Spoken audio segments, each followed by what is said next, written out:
This is Paul Ulbrich. I really like what I've seen here, and I'm very happy that we have such a large group. Uh, my goal in this particular thing is actually to see how much I can simplify things and uh, and see how cheap I can make it. And I will give you a couple of personal examples. Story one is that I live in Chicago on the South Side, and when I look at what kind of views I have of the sun, it turns out I'm in a townhouse, so I have a wall with someone to the north and someone to the south. But I have beautiful windows facing east and then facing west. And what I found was that if I made a typing paper sundial and stuck it on those windows, that I could not only see it from the outside when I came into the house, but because the typing paper is translucent, you can see it from the inside. Yes, the numbers are a little bit, particular backwards. All right, so that's, how I got interested in this. I was asked to give a presentation on sundials to one of the local men's groups. And so, as I said, trying to make this as absolute simple as possible. So Tuesday night, and I can reverse the camera here, I made these two. What I made was an east dial and a west dial and put the numbers on a piece of typing paper. And I think that I would say this group would have no problem doing that. We made a simple fold in the middle of a 8.5 by 11 piece of printer paper so that you had a gnome that was 1 inch high. And then we did the hour lines from that, which are, take your gnome, take your tangent, so that you do that for 15 degrees, 30 degrees, 40 degrees, and 75 degrees, which produces lines from the bottom of the gnome away, and from the bottom of the gnome down and the bottom of the gnome up for both the north and the south dial. The beauty that I like about that is that I've created two sundials, an east sundial and a west sundial. That was on Tuesday night. The meeting was on Wednesday. So I went over to Kinko's, had them made 60 copies, 30 of the east, 30 of the west. And I took it to the meeting. And it only cost me $25. And I was assured that I could get it cheaper someplace else. So we have a very simple construction that, and my goal is to try to integrate the population and get them interested in this thing. So after the talk, we went through this and we gave out 25 dials with 3 very simple instructions. 1, you fold up the middle, you find a wall or a window that's consistent with whether it be east or west, and then you line it up with a shadow that comes off the sun parallel with the lines. And people can understand that. Let me repeat, it's a very simple process. You simply made 3 folds, such as you make a perpendicular gnome that's 1 inch high, draw the lines on a piece of paper, and you can just copy that. And when you get finished copying that, you can distribute it to the entire group. And what happened was these folks that had never seen a sundial before took home 2 sundials. When was the last time anyone here took home 2 sundials? So it's a little bit different approach. I'm trying to make it as absolutely as simple as I can so that I can incorporate other in the public, etc.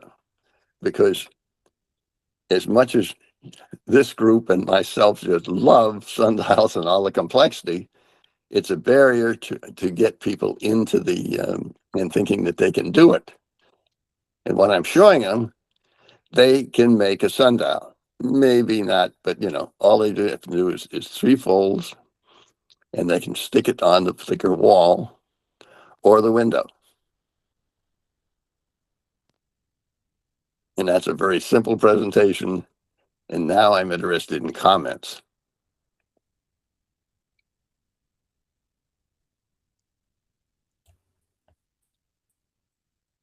Can you hear me? Yes. We couldn't see any images. I know Washington D.C. and New York quite well. I don't know Chicago, but are the houses all lined up in one direction?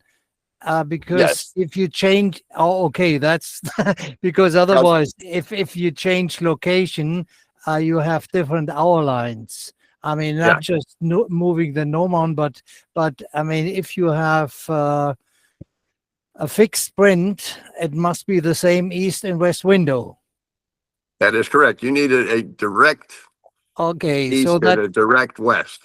And what happened was that they burnt down Chicago, and when they redid it, they did the streets up, on an orthogonal grid.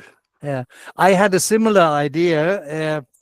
It's made out of metal, and I have movable figures, so you can move the figures around and adjust them to different locations. But no, that answers my question, because then everything must be lined in the same direction, otherwise it wouldn't work. Okay, thanks. Now, the beauty about these dials is that they're all parallel lines. Yeah, but you need a city to do that, because in my region now, I now live in Germany, it wouldn't work. I mean, every house has its own angle. I can't help Germany. I can only do Chicago. No, it would be Italy, Spain, Portugal, Brazil, everywhere. Right, so this correct. is Chicago. Okay. And it's one of the things, because that is the only sides of my house that happen to be, exposed. And they're exposed because of the way they laid the city out.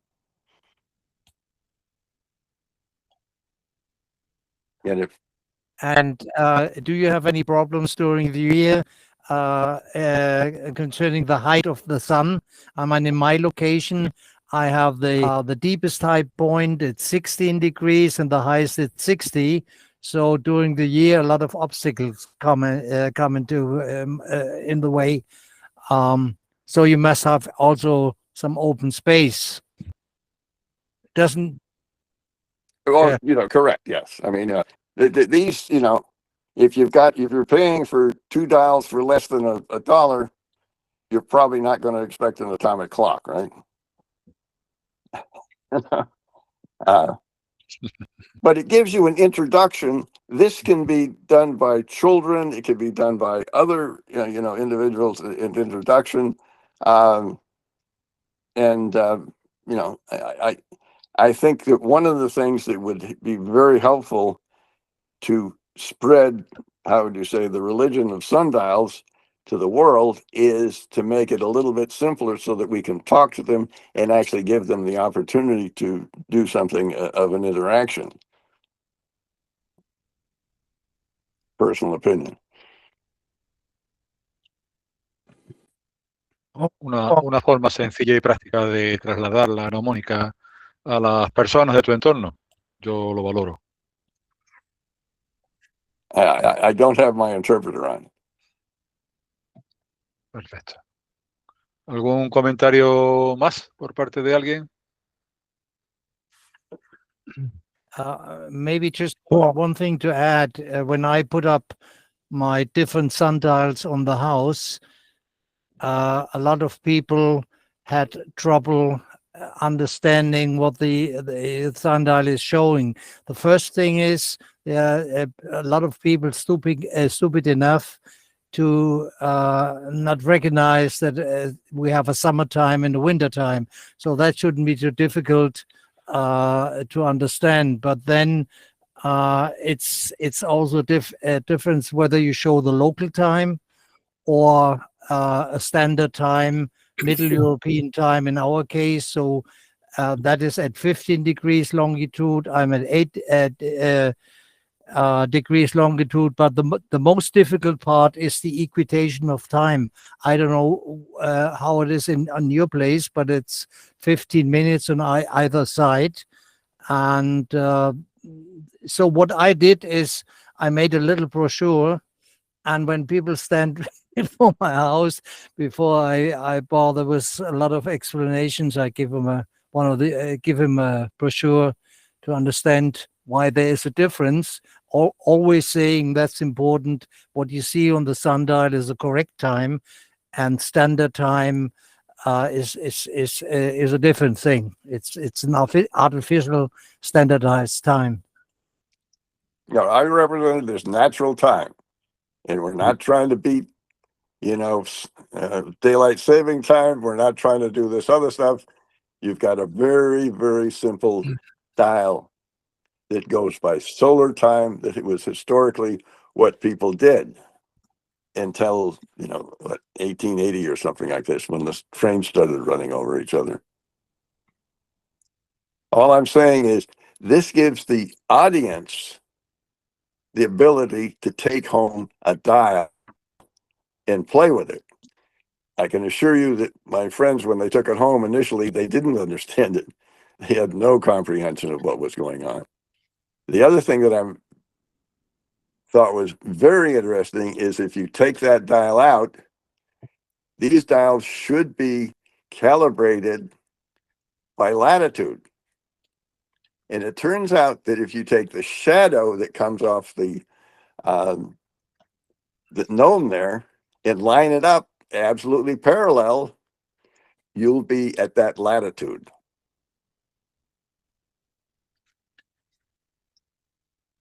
Correcto. Muy bien. ¿Alguna intervención más? David tiene una pregunta. David, please.